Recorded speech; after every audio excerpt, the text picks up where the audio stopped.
For today, we're reading The Branching of the Road.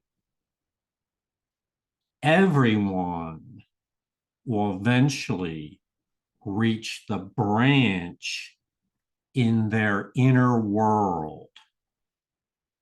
It's a fork in your inner world. It represents a choice that we all have between our two selves. There on one branch, there's your little self, and on the other branch is your true self. On the one branch, you take it alone. On the other branch, you go together with others. And we will read today, one of the branches is of your own making. It's the self that you make in this world, and the other is the self that was created immortal. Welcome to Miracles on High Plains. My name is Jonaca, your host, and our reader today is Julie C. When you come to the place where the branch in the road is quite apparent, you cannot go ahead. You must go either one way or the other. For now, if you go straight ahead, the way you went before you reached the branch, you will go nowhere. The whole purpose of coming this far was to decide which branch you will take now. The way you came no longer matters. It can no longer serve. No one who reaches this far can make the wrong decision, although he can delay. And there is no part of the journey that seems more hopeless and futile than standing where the road branches and not deciding on which way to go. It is but the first few steps along the right way that seem hard, for you have chosen, although you still may think you can go back and make the other choice. This is not so. A choice made with the power of heaven to uphold it cannot be undone. Your way is decided. There will be nothing you will not be told if you acknowledge this. So this is really, to me, one of the most beautiful metaphors within the course of our journey within.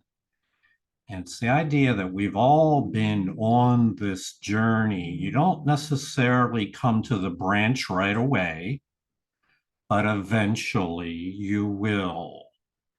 And it's a decision point.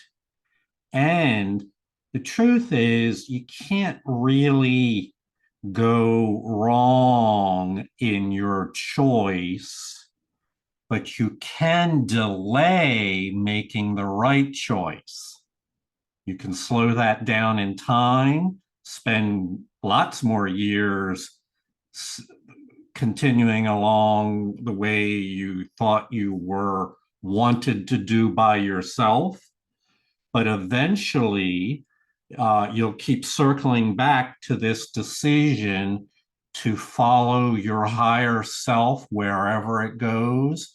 We can say this in a number of ways: to follow truth wherever it leads, to want the truth no matter what, even if it means looking back on your past beliefs and convictions and deciding they no longer work, that they time to be revised. So regarding your past, the Course takes this very epic view of this branch. The way you came up to the branch, your history, your story no longer matters. Because the past is not where your present freedom lies. That's not where the answers to what you are ready to learn now can be found. They can only be found right here in the present. And so one of the things that allows you to be comfortable with this choice is a willingness to let go of all the things you learned in the past. We're not against all that, but we are for moving forward. So it's a willingness to let that go. Remember, no one who reaches this far can make the wrong decision, although you can delay. And then once you do make the decision to undo your little self concept, to let go the part of the self that is adjusted to the chaos of this world, to let that concept of yourself go, then you start to take the first few steps along the higher road to your true self. And those first few steps seem uh may seem hard. So Susie, this is when we talk about, is this difficult or is this different? The first few steps along a new path that you have not been down before seem hard, for you've chosen not to go back and you've made a higher choice.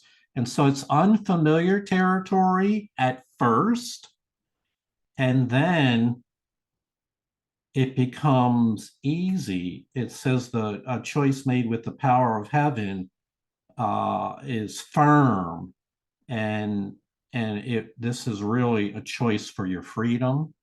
This is a choice that will not only set you free, but also help to set others free as well when you share this choice with others. Okay, so we've got our branch there on our inner world. Let me say one more thing about the two selves. At first, that might seem very unfamiliar. Oh, there's two of me. What we're really saying is there are two ideas about yourself. One is holy and eternal and perfect and pure and full of all that creation can give. And the other self, the little self, is all fabricated in the narratives of this world. What we people typically don't realize is how attached they have become to the narrative of this world, and how that limits the way they think about themselves and limits the way they think about their purpose and their power, et cetera, et cetera, et cetera. So here's to freedom for our new self. We'll go on. Before we do though, Susie, you had a comment. Yeah, no, I just want to say, well, we're already at chapter 22, so that we would assume then that a lot of people have started to make this choice. And I think it's great news because it's really the truth. Like, it doesn't matter how I got here anymore. It doesn't matter why. It doesn't, all the stories I told myself don't even matter anymore. I don't have to dig deep to, like, I understand all that stuff. And you know how you talk about, Jonaca, people in the very beginning, in the very, very beginning, before they kind of make the choice, they drop out because it's just seems to the ego just like too much to do. But once you do get this far, I don't think, well, for me, I mean, well, it's saying right now, like, you can't make the wrong decision. You can only delay. Like, I don't think, I know for me, I could never go back. I'm just not the same person that I was. Mhm. And also I have figured out who Susie is. She has no cover anymore. So that's the good news, really, you know? So I think this is awesome. I can delay. I get that, but that doesn't even feel good anymore. It really, really doesn't. It Doesn't even feel good anymore. Yeah. Yeah. Yeah. Yeah. Extended time Anyway. in prison does not feel good. Yeah, but I will say the first time reading this around, I didn't get this at all. Yeah. Yes. Yeah, and part of it is because in maybe it's our culture in the United States, maybe it's the era. I mean, people don't spend a lot of time talking about our inner world and how to navigate the inner world and what are the principles that govern our inner world experience. How do you know what's true from what is false? So all this is brand new. And so we're happy learners here, or gently learning along the way. Everything we need to learn will be presented to you in terms that you can understand when you're ready.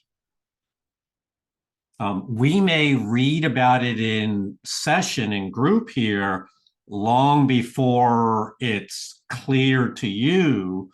And most of you will experience, oh, I didn't get all that today.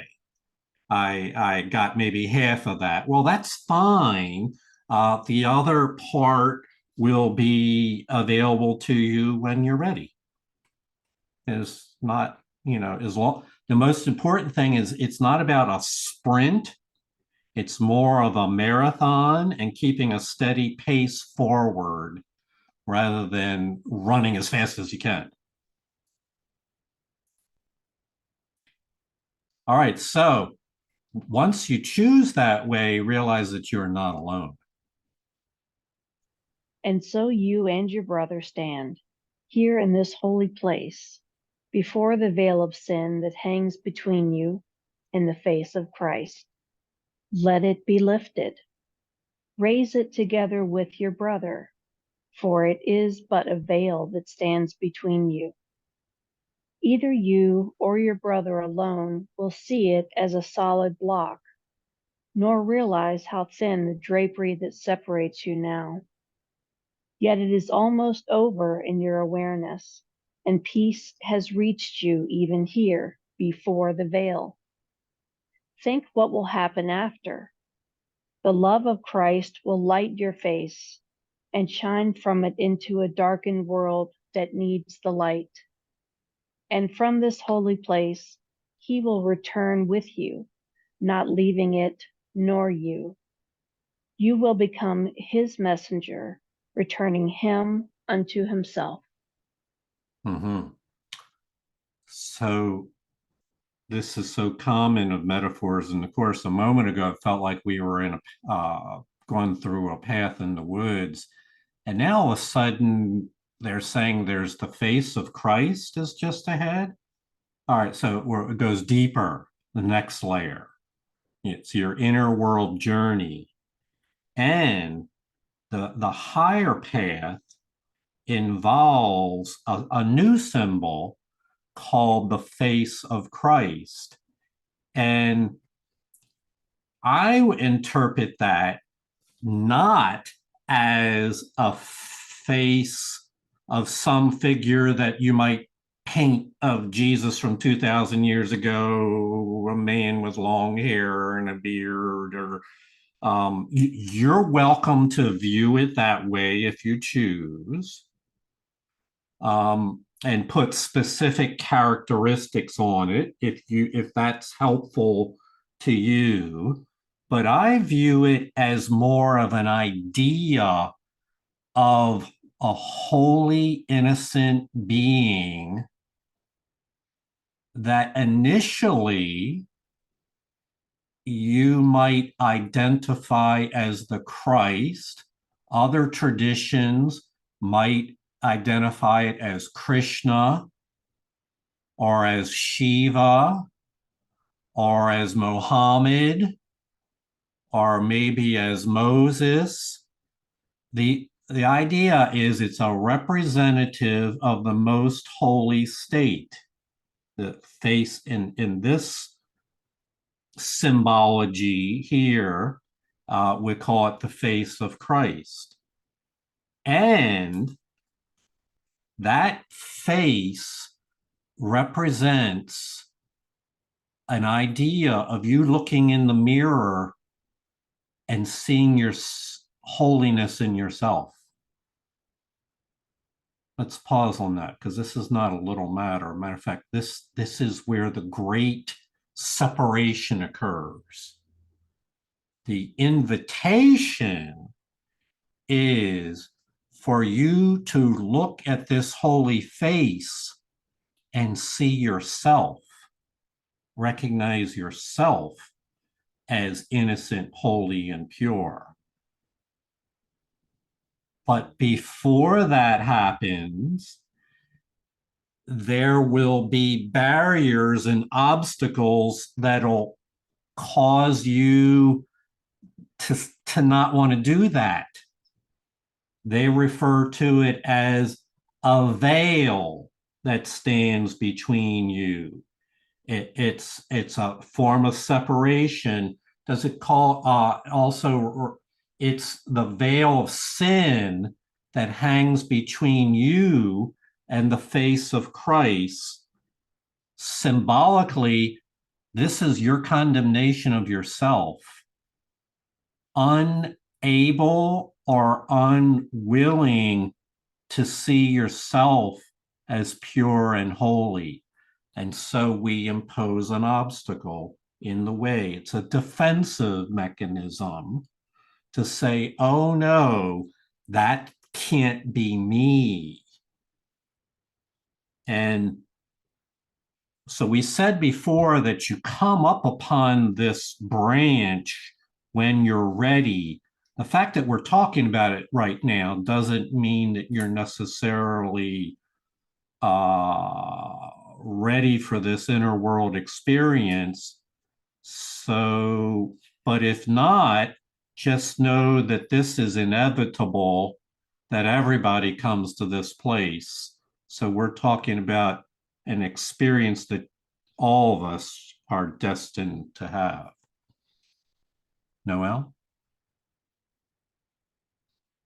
I like the metaphor of the veil because it's not a brick wall that makes it impossible for us to see the face of Christ and see our brother as ourselves. Look what he says, realize how thin the drapery is. So, for me, it's my belief that it's hard and there's a solid block rather than a veil that I can just go like that. I can just flip it aside. Yes. Or say it doesn't even exist. Yes. Also, excuse me, I wanted to say, Kathy, maybe it was yesterday, you said how you see the face of Christ in different people. And that's what this is also to me. I found that so helpful. That is very helpful. Thank you for highlighting that, Noel. Thank you. Kathy? Yeah, this branching of the road kind of came to me in a little bit of a different way yesterday. I was meditating and guilt thoughts were coming up, and I wanted to release them. I wanted to let them go and change my thinking. So I was praying very deeply for help to change my thoughts, and new thoughts came in. So I was very connected. I felt very connected. I had my eyes closed and I didn't see, a face or anything. I felt like there was a silhouette of heaven. That's what I felt like. It was white light just coming in through my third eye, and just a normal kind of light. But I felt silhouettes of people in heaven helping me, praying for me, and the thoughts were coming in to guide me with new thinking, and the guilt just went away and the guilty thoughts were all gone. These new thoughts came in and I was like, oh, that's a good idea. I like that way of thinking, you know, and it was like this communication that was going on. And, you know, I had to meditate pretty strongly to get there, but it worked. And that's kind of what this reminds me of. Like, I want to get rid of those guilt thoughts. I was in touch with it, and I released it, and I got these beautiful new ways of thinking in. Yes. Yeah, very good. The whole idea here is this thin veil, as Noel pointed out, is intended for us to go past. That doesn't mean that in every moment of your life you're ready to go past it, but it does mean it's not there. As Noel pointed out, this is not a mountain in front of us. This is a veil. Selena? Yeah, I was just curious about what Kathy uses to meditate, because well, I have trouble with meditation, quieting the mind and that, and you know, getting to that point where I would get messages from the higher, you know. So I guess that's my question. Yeah. Well, I keep my life pretty quiet. I don't watch a lot of TV or play music. I live alone with my cats, and when I pray all the time, but meditation is different for me. I have to sit still and close my eyes and get even quieter. And there was a particular issue that I wanted to get past, so I was meditating on that. So yeah, thank you for the question. It's difficult to describe. I live my life with the 3 lessons of the Holy Spirit, primarily. Be vigilant, for the kingdom of heaven is the 3rd one, and I take that as praying constantly. So I always communicate, and I try to hear Holy Spirit. This is something I've worked on for years with Jonaca and the other teachers, and I try to facilitate that communication. And I don't get a lot of words. I get little bits of thoughts and here and there, but yesterday it came through very strongly. It was obvious that it was time, that God had opened up a pathway for me to let this go and change. Very nice. Thank you for sharing that, Kathy, and thank you for your question, Selena. Just a reminder that the Course teaches there never was a separation between the Creator and creation. The issue is a breakdown in communications. And so this course is intended to help us restore our communications with creation, and prayer, meditation, inner guidance, just being grateful and thankful and sharing blessings, all are part of communications, spirit-guided communications. Susie?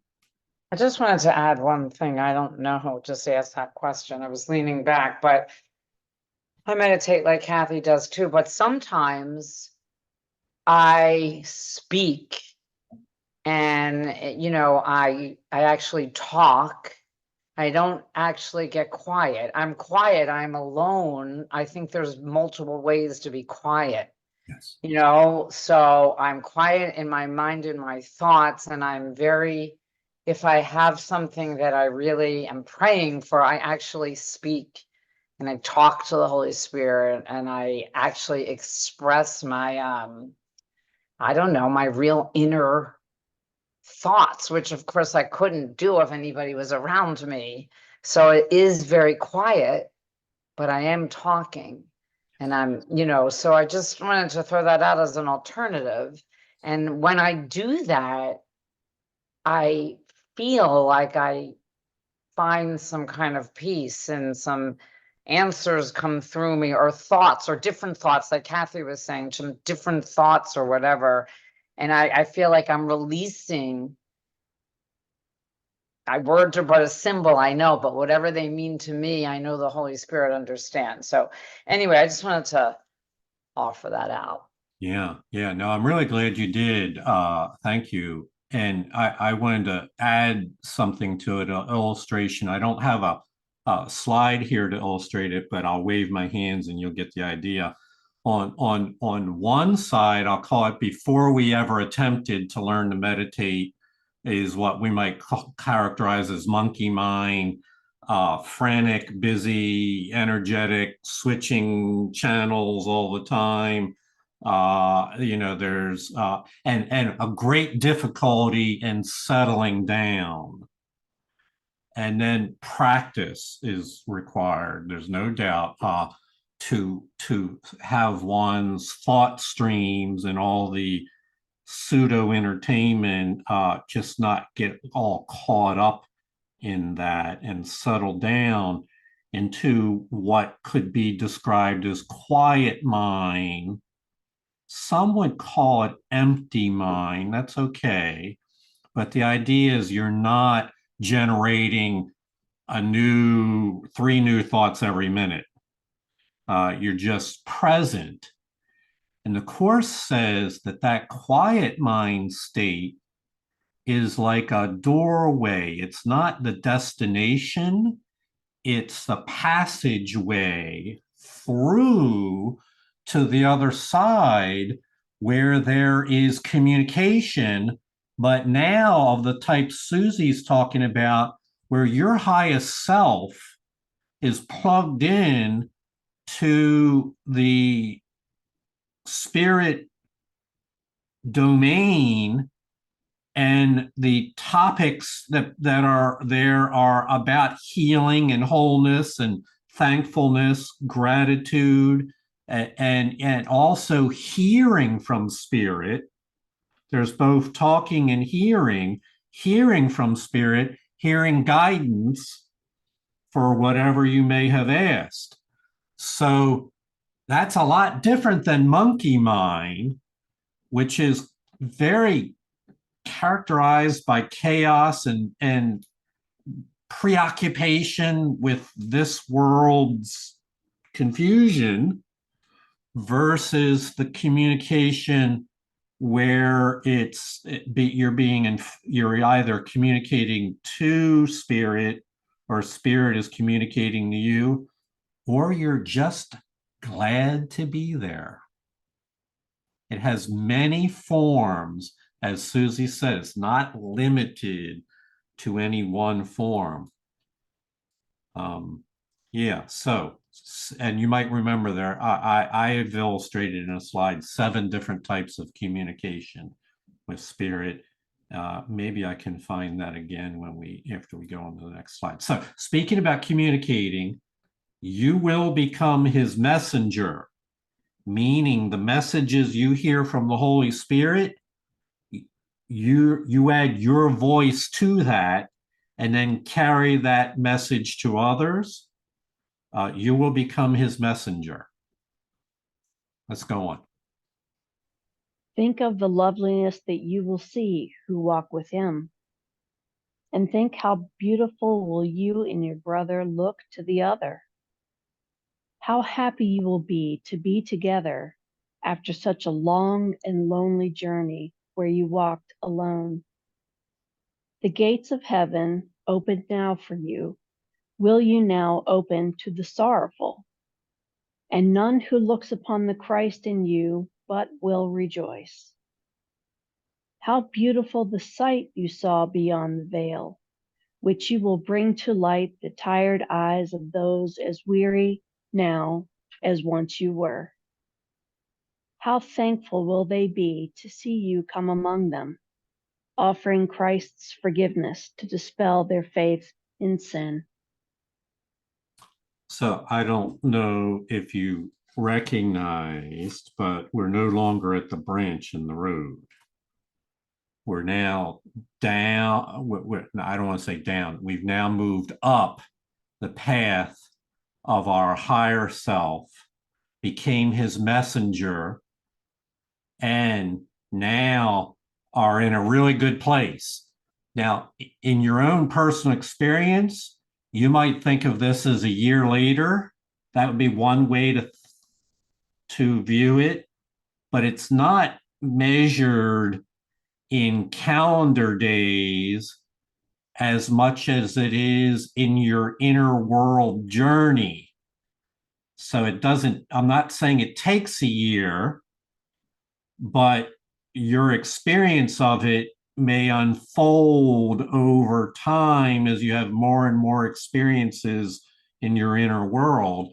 And then you start to just enjoy the loveliness of it, enjoy the beauty, enjoy the journey. And so that's a very blessed place to be. You start to take note of things that before you might not have noticed, such as when someone else heals, how good you feel when you hear the story of someone else who's had a breakthrough. And so they use the word rejoice here. It's a state where gratitude is practiced often.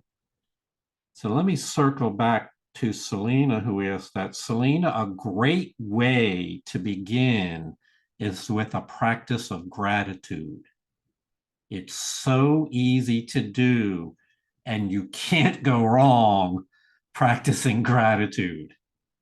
Okay, so because and that practice, not only can you start it fairly early on in your journey, gratitude can still be a part of your journey long after you are climbing this higher road where the face of Christ is accepted and the beauty of the sights you saw beyond the veil have cheered your heart.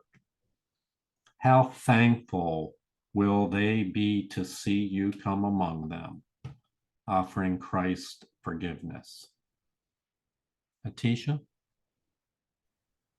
I remember one class, we all got so excited about gratitude back around the new year that we wanted to start like a gratitude something outside of outside of class.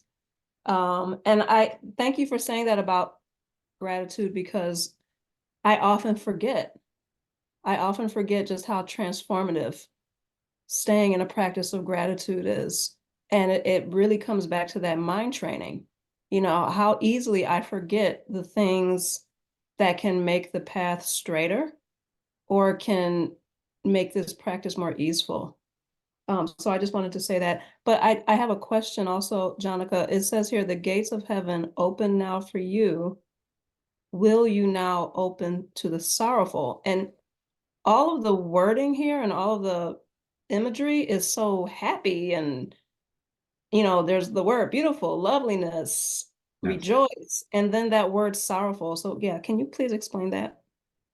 Well, so remember our metaphor in the context here. We've reached the fork, the branch, and maybe we delayed for a while, but eventually we made a decision to take the higher path, to embrace the Christ within us as part of our own self. And now we've become messengers and are rejoicing.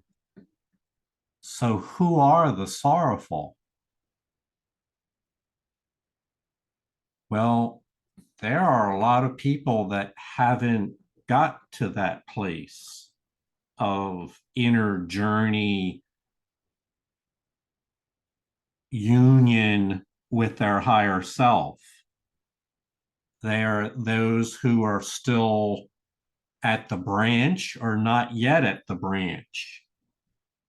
And they need someone who cares enough to reach out to them and speak in a language that they can understand, someone that will be there for them. So we would refer to the sorrowful as anyone I'm sure you've seen people this week who are sorrowful. It's all of them who, even a miracle worker, can find themselves in a funk and need to be reassured.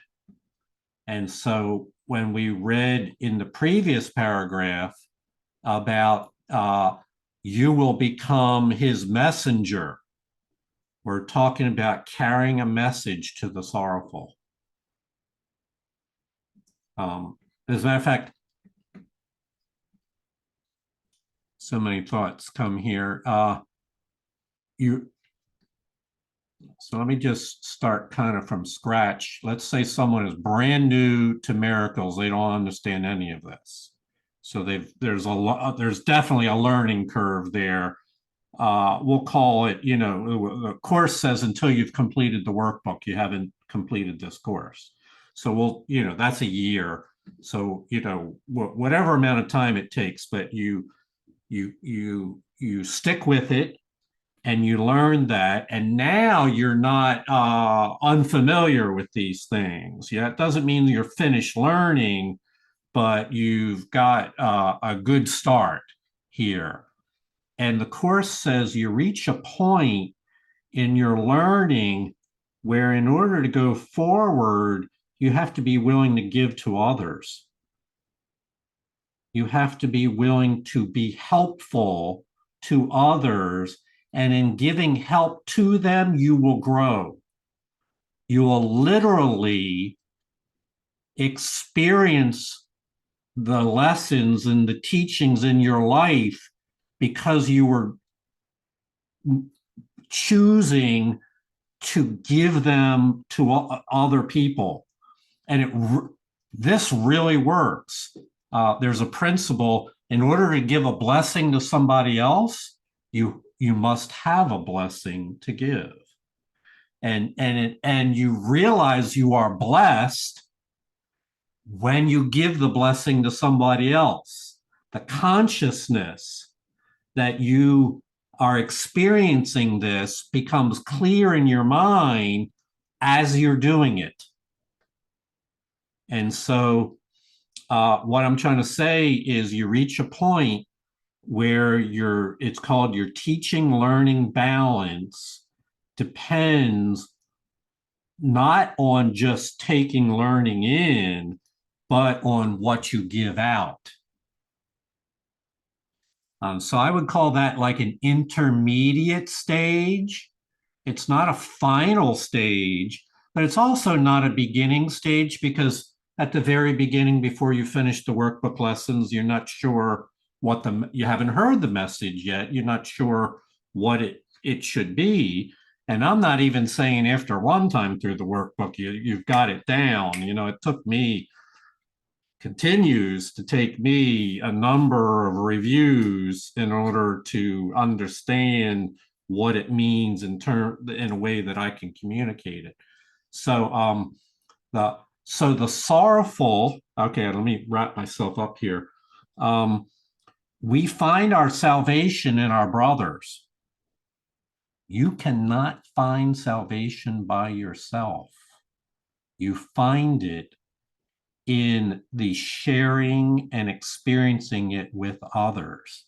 And so the sorrowful, Atisha, thank you for your question, they become vital to the progress of those who are on a healing journey, because we need them, they need us. It's not that there's a hierarchy, it's just that once you have that internal navigation, you've done some of that, there's so many other people that need to understand they too can do that. So it becomes what is the process? A self-reinforcing cycle. Each one receives a blessing and then gives it out to others. Noel? And we're all teachers, even if we think we're not. Sometimes when I've shared something that I'm not quite proud of with someone else, they really spark to that and tell me something of their own. And then together we correct the erroneous thinking and perceiving and reflecting on, and the judgments, of course, of whatever happened. Yes. All of us are always teaching, whether it be teaching our illusions or teaching from the truth. We are always communicating what we believe to be true about the world. All right. Thank you all for making this more interesting than I could have ever imagined. Every mistake you and your brother make, the other will gently have corrected. For in his sight, your loveliness is his salvation, which he would protect from harm. And you will be your brother's strong protector from everything that seems to rise between you both. So shall you walk the world with me, whose message has not yet been given everyone. For you are here to let it be received. God's offer still is open, yet it waits acceptance. From you who have accepted it is received into your hand, joined with your brothers, is it safely given. For you who share it have become its willing guardian and protector.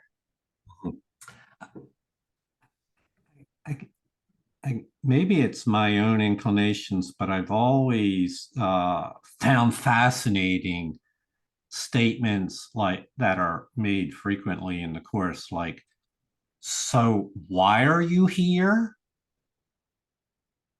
You know, really basic questions, meaning literally, what, not why are you here in the building that you're in right now? Why are you here in this life? Well, you know, really big existential questions to which philosophers have sought for answers for thousands of years. You are here to let the message, the voice of God be received within your heart. And for it waits, God's offer waits for acceptance. And you who have accepted it and received it into your heart and mind, it's now in your hands and not meant for you to keep to yourself, but for you to share. It's a gift. And as we illustrated moments ago, the gift is made great by giving it. So I was able to find the slide on communications because this is really what we're talking about. In your inner world, down this path, this higher, I should say up on this higher road, there is less monkey mind and a lot more rejoicing and thanksgiving and listening and receiving from spirit. And so in the course, they refer to it as types of communication. And we're not talking necessarily communication the way we typically think about it is through our vocal cords. We're talking inner world communication. And I've written down, there's many of them in the course, and I've written them down. Everything that you'll see, I've taken directly from the course, but I decided to cluster them together in ways that were convenient for my teaching purposes. And so one of them is what we were saying earlier, to practice gratitude. Just to be thankful for the gifts that you have, to be appreciative, to realize that you are blessed. There's many forms to this. We're advocating all of them. There's meditation and prayer and thanksgiving. There's praise and worship. It's referred to as the natural communication of the creator. I'm sorry, the natural communication of the creation to its creator. This is our thanking God. Now, as we go on in this list, you'll notice there's different directions the communication comes from. Then number 3 is this Course of Miracles is the revelation of the Holy Spirit's voice as the voice for God. It teaches us the laws of creation. It's said to be an indirect communication in that it's not the Holy Spirit did not author the message. She is the communicator or the interpreter of the message from God. So it's indirect. It's from the Father through the Holy Spirit to you. It's a form of higher to lower communication, and it's the foundation for A Course in Miracles to learn the laws of creation, the laws of mind, to understand the power of mind within yourself, to understand what you are. I'm going to go through this really quick. That is not the same as Christ's communication. Christ's communication is very personal, very immediate in the moment, very much toward your reaching out to another human being whom you don't know what that person's gone through. You don't understand all their problems. But in that moment, Christ, wherever two or more are gathered, there is he present to help you communicate effectively to that other person. It unites you with others. And this leads to, we're moving up the scale of intense spirit intensity. This leads to holy encounters and holy instants, which are said in the Course to be a glimpse of a heavenly estate. It's a glimpse from beyond the time-space domain, a holy encounter, a holy instant. It's not, it's referred to often as a short in time glimpse. There's only 7 here, by the way, so bear with me. Revelation is much higher up on the scale of spiritual communication. Revelation, most of what I've experienced has been at 3 or 4 in the morning, where I woke up and all of a sudden the mind of spirit was on my mind. And I wasn't in a trance, but I was in an in-between state where my ego really didn't have anything to say at the moment. I was not afraid. And the Course calls it a direct channel, God speaking to you in a way that's very personal. This reflects the original form of communication before the separation.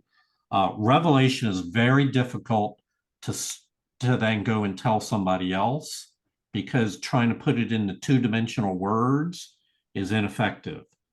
It's like a 4th dimensional experience, and you're trying to explain it using 2-dimensional language.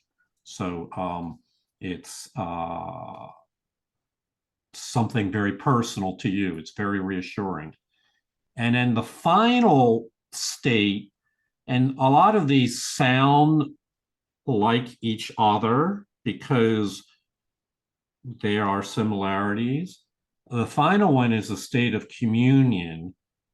It's a form of 2-way communication. It's very, words cannot describe it, but it is a state of union. A holy instant is a reflection of this union. This is more like last a little bit, this lasts longer. And eventually in eternity, we will all be in a state of 2-way communication with the Creator. So those are the four. So there never was a separation, but there was a breakdown in communication. And this is the goal of Course in Miracles, is to restore spiritual communications. All right, we're going to go on. Julie, I might have jumped a slide. Help me out if I did. I think we're right on track. All right, good. Thank you. To all who share the love of God, the grace is given to be the givers of what they received. And so they learn that it is theirs forever.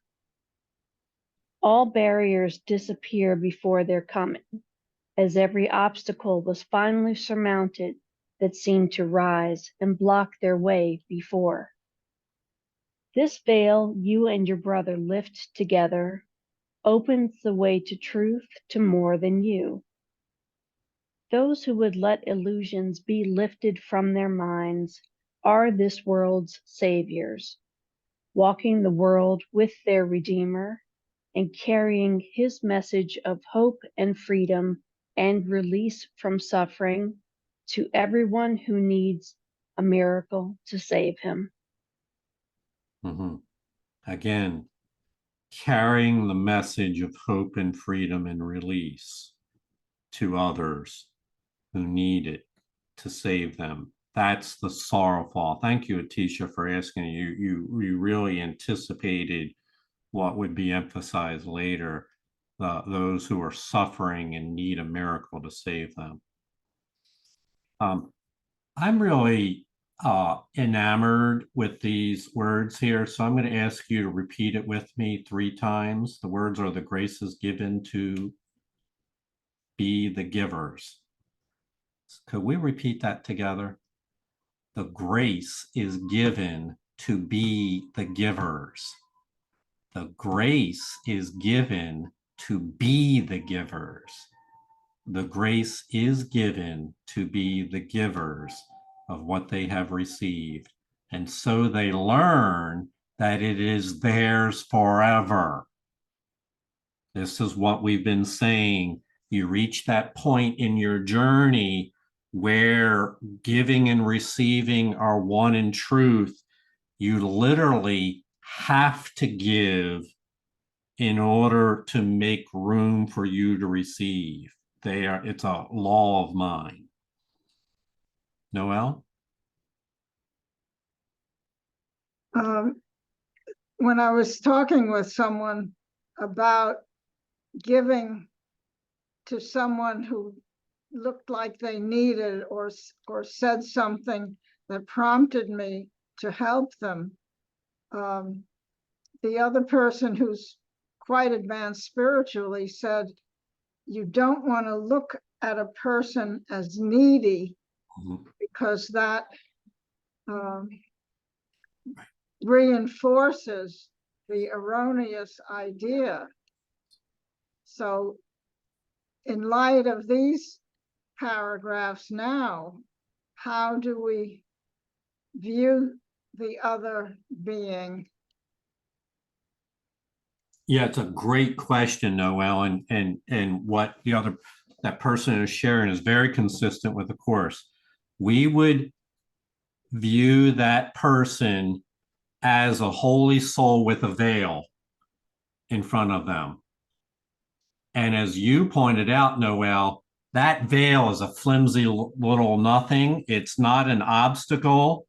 It's that veil is a veil of illusions about oneself. And so we view them as lovely, but we also recognize that until they can view themselves that way, their mind will be in a state of suffering. So there's a recognition, it's called wrong-mindedness in miracles, that it's just on the other side of the veil. So we view them as just like us, because we've been on that side of the veil too. Matter of fact, we might still be on that side of the veil from time to time. And so every reason to believe in them and not see them as lacking or diminished in any way. So even in the midst of giving them what we're directed to, we see them as whole and holy. Yes. Thank you. Yeah, as a matter of fact, Noel, it's a condition for a miracle. For in other words, Yeah. I have to see them as worthy of love Right.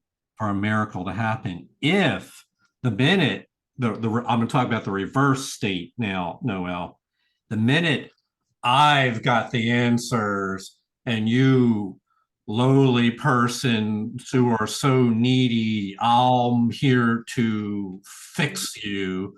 That is not a state where a miracle can happen. That's a judgmental state, which acts as an obstacle to having one's heart and soul reach out to another person. Yeah, so a miracle requires one of the persons to be miracle minded and the other person to be in a state where they can receive. And also, rather than the upper lower thing, equality in spirit. Absolutely. Absolutely. Thank you. I taught children for many years, and it was so easy to see them as just young little learners. They might not be even in the first grade yet, but they're just these eager little, they weren't wrong. They weren't weak or impaired in any way. They were just had more to learn. And it was easy to see them as innocent and lovable. And their mistakes, that was nothing. We could fix that. We can help there. You can learn. And it took me years though to realize this equally is true of adults.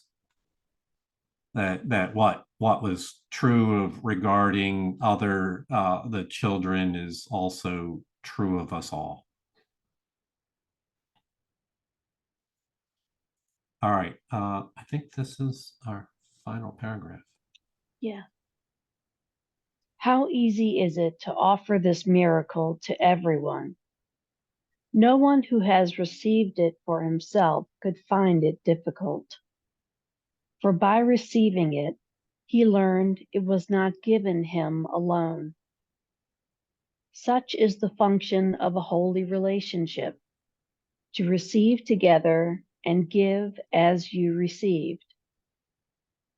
Standing before the veil, it seems difficult, but hold out your hand, joined with your brothers, and touch this heavy-seeming block, and you will learn how easily your fingers slip through its nothingness. It is no solid wall, and only an illusion stands between you and your brother and the holy self you share together. Mm-hmm. So this is one final image metaphor. Again, we said that your relationship to others is vital. Salvation is a shared experience. And in Noel's question just a moment ago, so you're standing there in front of someone who's hurting right now, who's confused, and in one way or another is open to being healing. There's some spark where they're willing to accept healing. But there's this veil there that would tell them they are less than their holy self, that they are, whatever words, flawed, lacking, diminished, unlovable, blah, blah, thousands of words that people attach to them, their self-concept that diminishes them. That's the veil. And the moment that a person with spiritual vision looks upon them and doesn't believe the veil is real, and pushes the veil aside and recognizes the holy soul that stands in front of them, that is a moment where healing is being offered. It's the function of a holy relationship to give and receive together because you've received it. And so we talk about it as a set of ideas here. You can even view it at a distance as a theory or a framework. But in fact, this is a spirit, we're talking about spiritual encounter. We're talking about how healing, enduring healing works. And one of the essential thing is that, and this is so appropriate that Noel pointed this out earlier, the veil that would seem to be the way the person presents themselves to the world, like nobody loves me might be one version of it, that would seem to the world to be the nature of that person, their character. A miracle worker sees past all that because they've been able to see past it themselves. And so it's equally true for the others that they recognize it's an illusion that stands between you and your brother. And it's an illusion that would seem to be a barrier between the recognition of the holy self that you share together. And it's once you've experienced that, it seems so easy. All it means is that you saw the other person for their good. What is it, that movie? I think it was Avatar. I see you. This is a way of, I see you for you, the worth that you are as a being of creation, because I want to see myself that way. And the way I can continue to see myself that way is to see you that way as well. So that's what it means to be a messenger, to carry this message to others that you too are lovable, that all the things that you might think about your past as making you unworthy of love are past now. And no longer, we're not bound to those narratives. They are but illusions that stand in our way. So it's a lovely journey. It's a lovely branch in the road. So let's just recap what we've done here. There's this path before you get to the branch. Then you get to the branch and there's your old self and there's your higher self. And it's not infrequent to stay at that point for a while and ponder. Are you willing to surrender your narrative about your old self? And as we know, there's habits that have formed of seeing ourselves in a lesser light, seeing ourselves as unlovable. So it's an undoing involved in letting go of that old narrative. And then eventually we make the right decision. It's our destiny to follow the higher path. And soon that becomes, as Susie said, it's the only way you want to be. It feels good.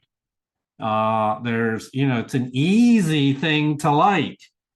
And from there, your growth, your continued progress along the path very much hinges around your ability to relate to others with your heart and soul and see the light in them as well, to be a messenger. So the branching of the road is a branching that is a part of all of our spiritual journey. That's as far as we're going to go tonight. Next session, we pick up weakness and defense, and we'll be discussing specifically some of the defense mechanisms. The ego at the branch, the ego will tell you, oh, wait a minute, don't go forward, or else you're going to encounter all these situations that you're unprepared for. So the ego will mount a defensive system to try to convince you to not move forward in spirit. And all of us, those are defense systems, just emerge without any effort on your part, emerge out of our fears.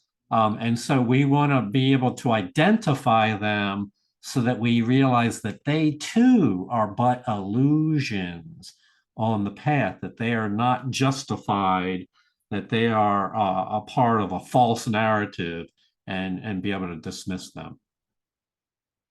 So I hope that you can join us for that. Julie, thank you for stepping in today to be our reader. Thank you all for your comments. So one of the things I'm noticing is the things that people comment on, question on, you are really picking up on things that are really the deeper message that comes later in the reading. And so I love it when you point those things out early, because it gives us the opportunity to make sure we don't miss the breadcrumbs along the way before we get to the more powerful part of the message. So thank you for that. Namaste to all. Namaste. Namaste. Thank you. Namaste. Thank you, Julie. Thank you, everybody. Thank you, You're welcome. Jonaca. Be Thanks. well. You're welcome. Have a great Thank you, night. Julie. Be You're well. welcome. Good night. God bless. Have a good week. Thank you. You too all.